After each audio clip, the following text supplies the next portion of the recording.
Astara rayonunda bostan bitkisi olan qarpızın hazırda becərilmə dövrüdür. Qarpızın alıcısı çox olduğundan fermerlərin bu bitkinin əkindən marağı böyükdür.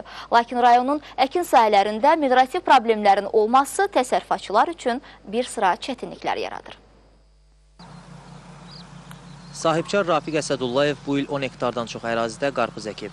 Əkilən qarpız Amerika sortu olmaqla qlobal adlanır. Bitkinin əkin dövründən 20 gün sonra zərərvericilərə qarşı dərmanlama işləri aparıb. Onun sözlərinə görə müxtəlif həşəratlar var ki, onlar qarpızın yarpağına yapışmaqla bitkinin inkişafını ləngidirlər. Bəzi hallarda isə bu xəstəlik yüzündən bitki tamamilə məhv ola bilir. Bunun üçün də becərilmə dövründə qarpız kolları zərərvericilərə qarşı təkrar dərmanlanır. Qarpızın dərim vaxtı satış qiyməti və məhsuldarlığına gəlincə, yüksək məhsuldarlığa malikdir, 30-40 ton hektarına verməlidir. Ətraf rayonları bir də Bakı şəhərinə məhsulumuzu ixal edirik. Qiymət 20 qəpikdən kilosu, sonra da 15 qəpiyə.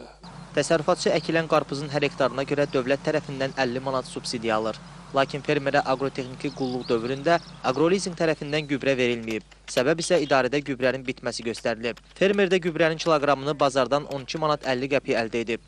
Hazırda təsərrüfatçını narahat edən ciddi məsələ sahələrdə suaxar kanalların işlək olmamasıdır. Bu problemlə əkin dövründə əksər fermerlər üzləşirlər. Belə olduğu halda suvarma işləri əl əməyi ilə aparılır ki, bu da məhsuldarlığı nisbətən aşağı salır. Esteri dövründə qalan aklardır, onlar tamamilə yox dərəcəsindədir. Su verilsə, hər halda yaxşı olar. Məhsuldarlığı bilə vasitə təsvir ediləcək. Ən öndə gedən bir problemdir, bizə su problemi. Qeyd edək ki, qarpız faydalı və çox satılan məhsul olduğundan təsərrüfatçı gələcəkdə əkin sahələrini 15-20 hektara çatdırmaq niyyətindədir.